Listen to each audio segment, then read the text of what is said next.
It was a long, cold evening on the highway that cut through a quiet countryside. The air was heavy with the smell of rain, and dark clouds rolled across the horizon. Most drivers were in a hurry to get home before the storm hit.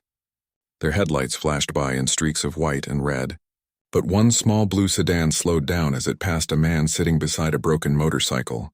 The man's shoulders were hunched, his head was low, and his hands covered his face. The woman driving the car felt something in her chest tighten. Her name was Mary. She was a nurse at a small-town hospital, the kind of person who couldn't just drive past someone who looked lost or hurt. She had just finished a long 12-hour shift and wanted nothing more than to get home, take a hot shower, and rest her tired feet. But when she saw the man sitting there in the cold wind, something made her stop. Maybe it was her habit of helping. Maybe it was the quiet sadness in the way he sat. Mary pulled over and parked on the side of the road. She turned on her hazard lights and stepped out, wrapping her jacket tighter around herself. The man didn't move. His motorcycle leaned against the guardrail. One wheel twisted awkwardly. It looked like it had taken a hit or fallen hard. "Hey, are you okay?" she asked softly, walking closer. The man didn't answer. He lifted his head slightly, and Mary saw his face under the dim light of a street lamp. He was rough-looking. Thick beard, leather jacket, and tattoos crawling up his neck. His jacket had patches on it, one large one across the back that said Hell's Angels. Mary's breath caught for a second. She had heard of that name before. Most people would have turned around right then. But she saw something else in his eyes. He wasn't angry or dangerous at that moment. He looked lost, broken in a way she had seen in many patients at the hospital. People who had just gotten bad news. People whose hearts had been cracked open by grief. "Do you need help?" she asked again. The man swallowed hard and finally spoke, his voice rough and low. "No one can help me right now, lady. Just go." Mary didn't move. She stood a few feet away, watching him breathe heavily.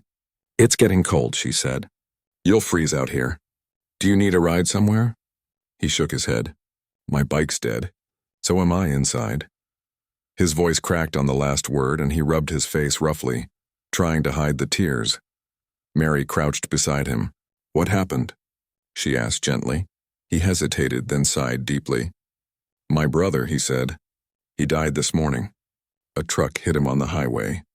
I was supposed to meet him yesterday. I was late. Now he's gone." The words hung in the cold air. Mary didn't know what to say. She simply sat down beside him on the cold gravel. "I'm sorry," she whispered. He nodded slowly, staring at the ground. "Everyone's scared of me," he said after a while. "They see the jacket, the tattoos, and they cross the street. But today I didn't need fear. I just needed someone to talk to." Mary smiled faintly, even though her heart ached for him.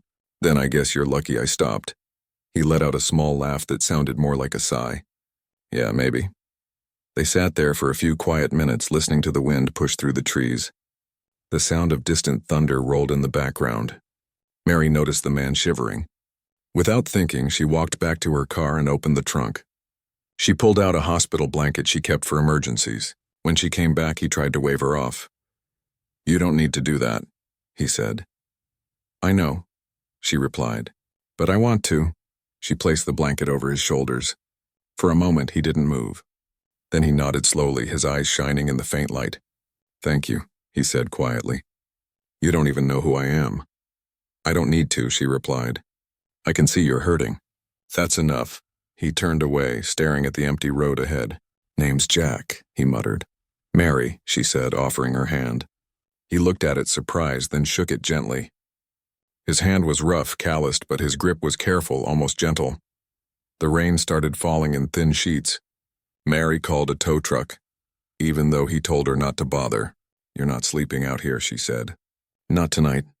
When the tow truck arrived half an hour later, the driver looked nervous when he saw the biker jacket. But Mary handled it, explaining calmly that Jack just needed a lift to the repair shop in town. She followed the truck in her car, headlights cutting through the rain. They stopped at a small mechanic's garage on the edge of town. The shop owner was about to close but opened the door when he saw Mary. She spoke to him quietly, convincing him to take a look at the motorcycle in the morning. Then she turned to Jack. "There's a small motel across the street. It's warm and you can rest." He shook his head. "I don't have cash on me." Mary sighed and walked toward the motel anyway. "Come on," she said. "You can pay me back later." Inside, the motel clerk stared wide-eyed at Jack's appearance, but Mary gave him a calm smile and handled the paperwork. She even paid for 2 nights so he wouldn't have to rush in the morning. When she handed Jack the key, he looked at her like he couldn't believe what was happening. "You don't even know me," he said again. "You already said that," she replied with a small smile, "and you'll keep saying it until you believe that kindness doesn't always need a reason." He looked down, then back up, his voice softer now. "No one's ever treated me like this. Not since my mom passed." Mary touched his arm lightly. "Then let tonight be different." He nodded slowly, taking the key. "I'll pay you back, I promise." "I don't want money, Jack," she said. "Just promise you'll take care of yourself." He nodded again. "Yeah, I'll try." She turned to leave, but before she stepped outside, he said, "Thank you, Mary." She paused at the door and looked back. "You're welcome." The rain had grown heavier and thunder rolled across the sky. As she drove home through the storm, she thought about the strange encounter. She didn't know much about him, only that he was a biker who had lost his brother and his way. But in her heart, she hoped he'd find peace. That night when she got home, she made herself tea and sat by the window watching the rain.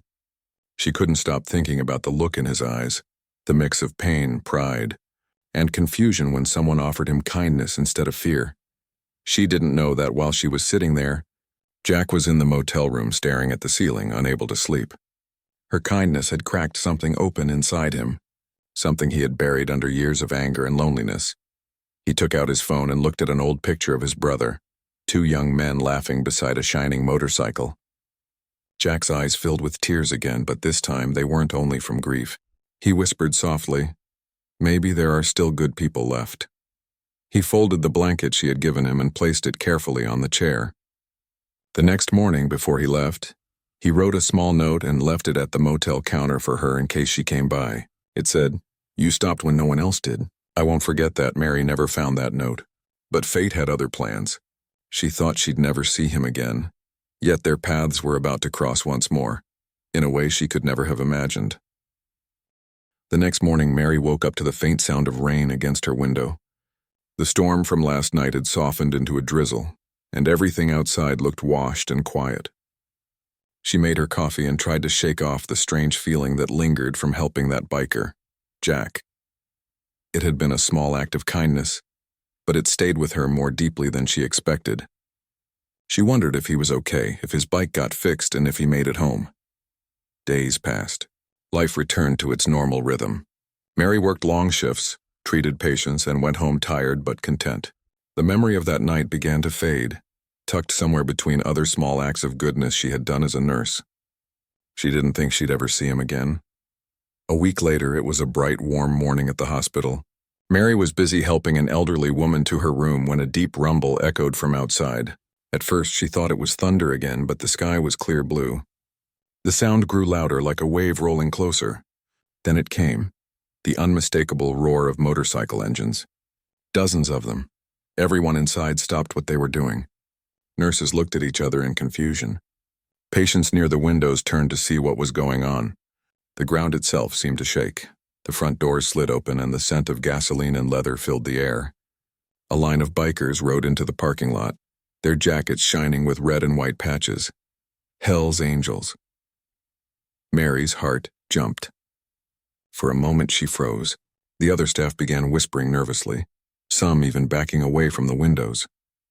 "What are they doing here?" someone murmured. "Are we in trouble?" another said. But then she saw him. Jack, the same man from that stormy night. He parked his bike and took off his helmet. His beard was neater, his eyes calmer. He walked with confidence but no threat in his step. Something in him looked changed, steadier, stronger, peaceful in a way she hadn't seen before. Mary watched as he crossed the parking lot toward the hospital doors. Her heart raced. She didn't know if she should go greet him or stay where she was. But before she could decide, he saw her through the glass. Their eyes met. He gave her a small smile. He stepped inside and the whole lobby went silent. The sound of his boots echoed softly on the tiles. Security guards moved a little closer, unsure what to do. But Jack raised his hand slightly in peace. "I'm not here for trouble," he said calmly. "Just looking for someone named Mary. The guards hesitated, but Mary stepped forward. "It's okay," she said gently. "He's a friend." Jack nodded to her, a faint warmth in his eyes. "You look tired," he said quietly. "I always do," she replied, smiling. "What brings you here?" He reached into his jacket and pulled out a thick envelope. It was slightly crumpled but neat. "This," he said, handing it to her. Mary frowned. "What is it?" "Just open it," he said. She did. Inside there was a folded letter and a printed paper from a local foundation. As she read it, her eyes widened. The paper showed a large donation, $50,000, made to the hospital's children's wing. Under donor, it said anonymous, in honor of Mary Thompson. Mary looked up at him, speechless. "Jack, what is this?" He looked down at the floor for a moment, then met her eyes. "You stopped that night when no one else would," he said softly. "You saw a man sitting in the rain and didn't care about the jacket or the tattoos. You saw a human being. You didn't know this, but that night, you saved me." Her voice trembled. "Saved you? How?" "I was in a dark place," he said. "My brother's death broke something inside me. I was ready to do something stupid, something that would have ruined my life for good. But then you showed up. You treated me like I was worth saving. You made me remember who I used to be." He took a deep breath, his voice thick with emotion. "That donation, it's not really from me. It's from all of us. My crew, my brothers. They wanted to do something good. In your name." Mary felt her throat tighten. "Jack, I don't know what to say." "Then don't," he said. "Just keep doing what you do. Keep helping people who need it. That's all the thanks I need." He turned to leave, but she called after him. "You didn't have to do this." He paused at the door, then looked back at her with a soft, tired smile. "You didn't have to stop either, remember?" The other bikers outside nodded respectfully at her as he walked out. They weren't loud or rough. They just stood quietly like guards paying respect. One of them even handed her a small bouquet of wildflowers before leaving. As they rode off together, the roar of engines filled the air again. But this time it didn't sound frightening. It sounded like a promise. The hospital staff stood silently, watching through the windows. No one spoke for a long while. Then one nurse whispered, "Mary, what just happened?" Mary blinked away tears. "Kindness happened," she said softly. That night, when she finally got home, she sat on her porch with a blanket wrapped around her shoulders. The sky was full of stars and the air was cool and calm. She thought about everything that had happened. She thought about how a small act, a simple choice to stop on a dark road, had changed someone's life. Weeks passed, and sometimes, late at night, Mary would hear the distant growl of motorcycles passing by her street. They never stopped. They never came to her door, but she always smiled when she heard them, because she knew what it meant. It meant she wasn't forgotten. One evening, months later, she got a letter in the mail. The handwriting was rough, uneven, but familiar. It was from Jack. Inside was a simple note and a picture. The photo showed him standing with a group of children outside the hospital's new play area, the one funded by the donation. He was smiling, holding a small stuffed bear in his hand. The note read, "Hey Mary, I thought you'd like to see this. The kids call it the Angel's Corner now. I told them it's named after the real angel who stopped on a rainy road. Hope you're doing okay. Jack." Mary pressed the letter to her heart and closed her eyes. A single tear rolled down her cheek, but she was smiling. Years later, people at the hospital still talked about the day a group of bikers came rumbling into the parking lot. Some said it felt like a movie scene. Others said it was a miracle. But for Mary, it was a simple truth, proof that kindness could reach anyone, even those the world had already judged. And sometimes, when the wind was quiet and the night was clear, she could still hear the faint echo of motorcycles in the distance fading into the dark. Each time she whispered a small thank you under her breath, because she knew somewhere out there, a man once broken by grief was still riding, strong, alive, and guarding the memory of the woman who had stopped to help him when everyone else had kept going. He never forgot her, and she never forgot him. Their paths had crossed for only one night, but that single moment had changed both their lives forever.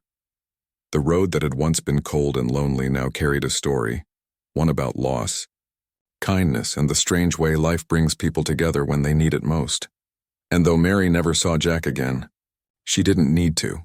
Every time she heard the low rumble of engines passing through town, she smiled knowing she had friends out there, guardians on wheels, watching over her just like they promised. The woman who stopped for a crying biker on a rainy road had become a quiet legend among them. To the world, she was just Mary, the nurse. But to the Hells Angels, she was something far more, a symbol of grace, compassion, and the power of one small act of kindness that never faded away.